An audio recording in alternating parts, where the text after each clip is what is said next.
No debería haber estado en esa iglesia. No estaba invitada. Era más que claro que no me querían allí. Mi nombre, literalmente, había sido tachado de la lista de invitados con un bolígrafo azul. Alguien se había tomado la molestia de cruzarlo y luego subrayar a un único invitado por familia, para que no hubiera dudas. Aún así, fui. En silencio, me senté en el último banco de esa iglesia bautista de tablillas blancas, detrás de una columna, donde era menos probable que me vieran. No llevaba ropa negra, ni tenía intención de armar un escándalo. Solo quería estar presente, no para obtener su aprobación, sino por la verdad. A Ivy, mi hermana pequeña, lucía preciosa.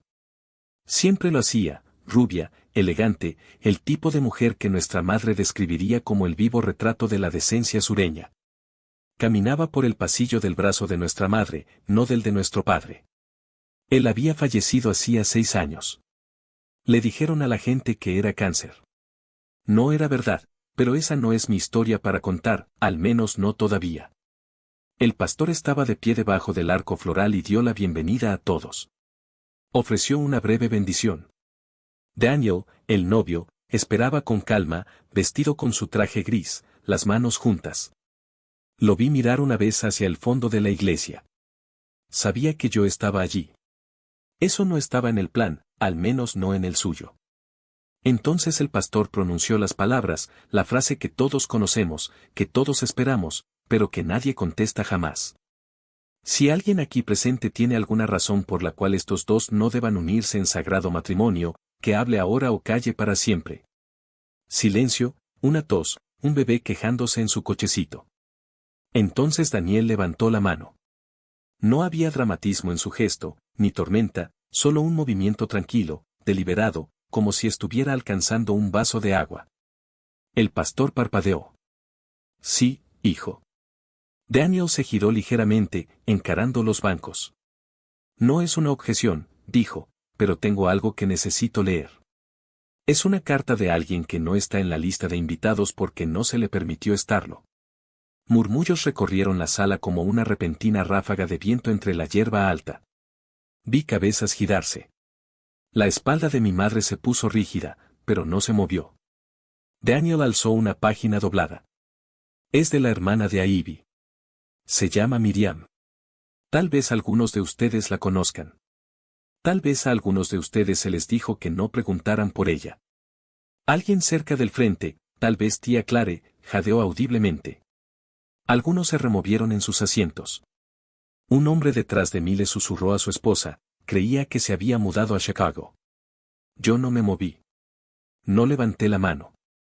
No asentí ni lloré ni intenté hacer contacto visual. Simplemente me quedé donde estaba, callada, invisible, mientras Daniel abría la carta y comenzaba a leer. En ese momento, no era la hija olvidada. No era la inestable o la mujer que supuestamente había roto lazos con la familia hacía años. No era un rumor o una historia de lástima. Era una voz que habían borrado, y ahora alguien más la estaba devolviendo. Y podía sentirlo. Esto no era solo una boda, era un ajuste de cuentas. Nunca hubo un momento concreto en el que me excluyeron.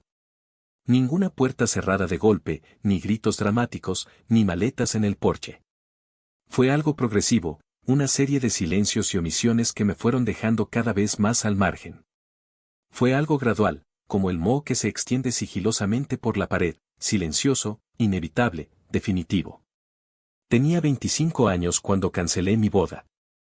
Él se llamaba Cao. Era el orgullo y la alegría de mi madre, no porque me amara a mí, sino porque lucía bien en las fotos de la iglesia, alto, bien afeitado, con un título en finanzas de Lexington. Pero tenía una debilidad por chicas que no eran su prometida. Cuando lo descubrí, hice lo que me pareció valiente, me fui. Mi madre no lo vio como valentía. Me dijo, has humillado a esta familia. Ya había enviado las invitaciones. ¿Qué se supone que le diga a la gente? Le dije la verdad. Ella respondió que la verdad la hacía quedar mal a ella. Los días que siguieron se sintieron vacíos. Nadie vino a ver cómo estaba. Ningún miembro de la familia trajo sopa ni consuelo. Incluso mi hermana Ivy, que entonces tenía solo 20 años, no me llamó. Me envió un mensaje de texto una vez, siento que no haya funcionado. Mamá está muy disgustada. Eso fue todo. Para el Día de Acción de Gracias de ese año, mi nombre ya no se mencionaba en la mesa. Me enteré por una amiga de que mi madre le contaba a la gente que me había tomado un respiro de la familia por motivos de salud mental. No era cierto. Estaba trabajando 50 horas a la semana, alquilando una habitación encima de una farmacia, estudiando para obtener mi licencia de enfermería, pero la historia le servía a ella. Me hacía pequeña, manejable. Luego empezaron a cambiar las cosas. En la graduación universitaria de Ivy, conduje desde otro estado. Le compré un brazalete de plata y una tarjeta. Me senté en las gradas superiores del estadio. Nuestra madre me vio. Nuestras miradas se cruzaron. No me saludó. Más tarde, durante la foto familiar, un primo me dijo amablemente que el fotógrafo solo estaba haciendo fotos del núcleo familiar directo. La foto terminó en el boletín navideño de Ivy, ni rastro de mí, ni una sola mención. Aún así, seguí enviando tarjetas, felicitaciones de cumpleaños, Navidad, pequeñas notas, a veces con una tarjeta de regalo adentro. Nunca fueron reconocidas. Años después, me enteré de que mi madre las sacaba directamente del buzón y las tiraba a la basura. A veces, volvía a empaquetar los regalos y les ponía una etiqueta con el nombre de otra persona, Megan, nuestra prima, la tía Beth, el perro. Hubo una reunión familiar en 2017. No me invitaron, pero alguien publicó una foto en línea. Todos llevaban camisetas a juego, Whitmore fuertes, todos juntos. Debajo de la foto, la leyenda decía, cada rama, cada voz, no falta nada, excepto yo. Cuando papá murió en 2010, me enteré una semana después por una prima segunda que no veía desde hacía años. No recibí una llamada. No figuraba en el obituario. Él había sido el único que me llamaba en secreto cada Pascua. Una vez me envió un libro con una nota adhesiva que decía, sigues siendo mía. Lo enterraron sin mí. Después de eso, dejé de enviar tarjetas, no por enojo, sino porque era evidente que me habían borrado de la historia. No solo me ignoraban, me reescribían, como un párrafo que no encajaba en el tema del boletín familiar, eliminado y reemplazado por algo más brillante, más fácil de explicar. Pero el problema de reescribir a las personas es que a veces vuelven a aparecer con su propia versión de la verdad, y a veces alguien más está dispuesto a leerla en voz alta. Yo no huí, me mudé. Me cambié el nombre. Conseguí un trabajo. Volví a empezar. Sentí que tenía que hacerlo. Crearme una nueva identidad, una vida que pudiera controlar, donde mi voz importara. Y aunque la cicatriz de esa exclusión familiar sigue ahí, me ha enseñado la resiliencia. Ahora sé que mi valor no depende de su aprobación ni de su reconocimiento. Soy yo misma, y eso es suficiente. Hay una diferencia abismal entre desaparecer porque te has perdido y desaparecer porque estás exhausta de luchar por un lugar en una mesa donde tu nombre ya ha sido borrado. Yo elegí lo segundo. Tomé la decisión y me marché al norte. Alquilé un pequeño apartamento de una habitación en Dayton, Ohio. Nada lujoso, pero tenía unas ventanas orientadas al este que atrapaban la luz del amanecer, y una cafetería cruzando la calle donde nunca hacían preguntas, lo cual era perfecto para mí. Me sumergí en el trabajo. Pasaba largas jornadas en una clínica, atendiendo principalmente urgencias menores, esguinces, fiebres, padres preocupados. En ocasiones, ese trabajo era lo único que me recordaba que seguía siendo una persona, que no me había diluido por completo. Nunca le dije a nadie dónde estaba.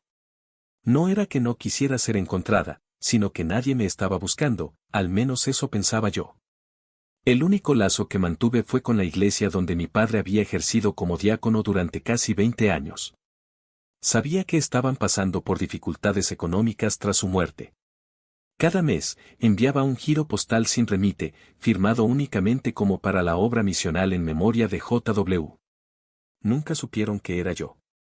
Se sentía más seguro, más limpio, como cerrar un círculo sin dejar rastro. Pasaron los años, y entonces, un día, llegó una paciente que no esperaba. Llegó pálida, con respiración superficial, una complicación tras un procedimiento menor. La estabilizamos, La mantuvimos en observación durante la noche y logramos que se recuperara. Fue muy agradecida, educada, aunque un poco terca con el tema de la factura. Me recordó a alguien, concretamente a Ivy, aunque Ivy hubiese envejecido con suavidad y amabilidad. Fue más tarde, al revisar el papeleo del seguro, cuando vi su apellido, Whitmore, la madre de Daniel. No dije nada. No era necesario. Un año después, una tarde cualquiera, lo vi a él. Entró en la clínica acompañando a su madre para una revisión. Al principio no me reconoció. Llevaba mascarilla, pero mi placa identificativa decía Dra. M. Whitman, lo suficientemente cerca del nombre real. Sus ojos se entrecerraron. Entonces preguntó, ¿alguna vez ha vivido en Kentucky? ¿Conoce a la familia Whitmore? Le dije que no, y afortunadamente no insistió, al menos no en ese momento. Pero una semana más tarde, volvió solo. Es usted la hermana de Ivy, ¿verdad? No respondí de inmediato. Lo observé con detenimiento, esperando la mirada, la misma que mi madre ponía cuando alguien me mencionaba en público, pero no apareció. Solo quiero entender, dijo. Nunca hablan de usted. Ivy cambia de tema, pero hay algo que falta en su historia. Puedo sentirlo. Le conté un poco, lo suficiente para explicar, pero no lo suficiente para acusar. Yo no me fui de la familia, dije. Yo me quedé en silencio mientras ellos contaban a la gente que yo me había ido. Negó con la cabeza. Me imaginaba que era algo así. Podría haber quedado ahí, pero volvió a verme 2 semanas antes de la boda. Me esperó fuera de la clínica, con una bolsa de papel que contenía 2 cafés. No le estoy pidiendo que aparezca. Sé que no es bienvenida, pero si hay algo que necesita ser dicho, algo que han enterrado, yo puedo decirlo por usted. Esa noche, escribí la carta. Fue breve, sin acusaciones, solo hechos. Conté una historia, el día en que Ivy apareció en mi puerta, asustada y temblando meses después de empezar la universidad. La llevé a una clínica al otro lado de la ciudad. Esperé en el aparcamiento. Le tomé la mano. Nunca se lo conté a nadie, ni siquiera cuando mi madre me culpó de influenciarla, ni siquiera cuando me llamó vergüenza. Al final de la carta, escribí, no me debía las gracias, pero tampoco tiene derecho a olvidarme. Doblé la carta, la metí en un sobre y añadí algo más, una pequeña caja de cartón llena de tarjetas de cumpleaños, algunas aún en sus sobres originales, otras con la tinta descolorida, todas firmadas de la misma manera, para Ivy, con todo mi cariño, Miriam. El sobre llegó exactamente 2 semanas antes de la boda, color crema, ribete dorado, papel caro. Ivy siempre tuvo un gusto especial por las cosas que parecían sacadas de un catálogo. El sobre de la invitación llevaba mi nombre, mi dirección, pero al abrirlo, vi que mi nombre estaba tachado, literalmente rayado con un bolígrafo azul. Debajo, una nota escrita a mano, un invitado por familia, solo miembros directos. Me la enviaron por obligación, o quizás como un mensaje, no te hemos olvidado, simplemente no te queremos aquí. La doblé y la guardé en el cajón, junto a la caja de felicitaciones de cumpleaños que nunca uso. No le dije a Daniel que iba a ir. Él nunca me pidió confirmación, pero entendí lo que quería decir cuando me soltó, si quieres que tu voz se escuche, déjales controlar la historia por un tiempo. Así que conduje temprano esa mañana, 3 horas por una carretera tranquila, con el sol todavía suave sobre los campos de maíz. Aparqué a 2 manzanas de distancia, me cambié a un vestido gris sencillo y entré sola. Nadie se percató de mi presencia. La iglesia seguía igual, con sus paneles blancos y el mismo olor a barniz y lirios. Me senté en el último banco, detrás de una ancha columna de madera. No me estaba escondiendo, no exactamente, solo me ubicaba en un lugar donde no tuvieran que verme y donde yo aún pudiera ver todo. Los invitados fueron llegando. Reconocí algunas caras de mi pasado, más delgadas, ahora mayores, más grises. Sonreían y reían, abrazando a Ivy, elogiando su vestido. Estaba preciosa. Por supuesto. Siempre supo cómo dar la talla. Luego llegó mi madre. Bajó por el pasillo del brazo de Ivy, con la barbilla alta, el rostro radiante. No miró a los bancos. Nunca lo hacía. Si no podía controlar la sala, la ignoraba. Daniel estaba de pie en el altar, tranquilo y sereno. Miró hacia la parte de atrás de la iglesia solo una vez y me hizo un gesto apenas perceptible. Eso fue todo lo que necesité. La música se atenuó. El pastor dio la bienvenida a todos y comenzó con una oración. Ivy radiaba felicidad. Daniel sonreía. Todo parecía tan perfecto, tan cuidadosamente orquestado. Entonces llegó el momento crucial. Si alguien aquí tiene alguna razón para oponerse a esta unión, dijo el pastor, que hable ahora o calle para siempre. Todos rieron suavemente, como la gente lo hace cuando está segura de que nada dramático va a suceder. Daniel levantó la mano. La risa cesó. El pastor parpadeó, sorprendido. Sí, Daniel. Daniel dio un paso adelante, sin mirar a Ivy, sin mirar a mi madre, solo a los invitados. No me opongo, dijo, pero tengo algo que necesito decir. No tomará mucho tiempo. Sacó un trozo de papel doblado de su chaqueta, mi carta. Esto es de alguien que no está aquí hoy, o mejor dicho, de alguien a quien se le pidió que no viniera, la hermana de Ivy, Miriam. Algunas cabezas se giraron. Un murmullo recorrió la sala como el aleteo de himnarios que se cierran demasiado rápido. Mi madre se quedó inmóvil, petrificada. Algunos de ustedes la conocen. A algunos de ustedes se les dijo que no preguntaran por ella. Yo pregunté, y lo que aprendí merece ser escuchado. Despegó la carta y leyó, sin dramatismos, sin alzar la voz, solo palabras, mis palabras, pronunciadas en el momento más silencioso de la ceremonia. Esto no se trata de culpar, leyó. Se trata de recordar lo que es real. Las familias no se construyen a partir de fotos o boletines informativos o presentaciones ordenadas. Se construyen a partir de lo que llevamos dentro, cuando nadie mira, cuando nadie aplaude. El aire en la sala se volvió denso, palpable. Ivy no se movió. Mi madre sí.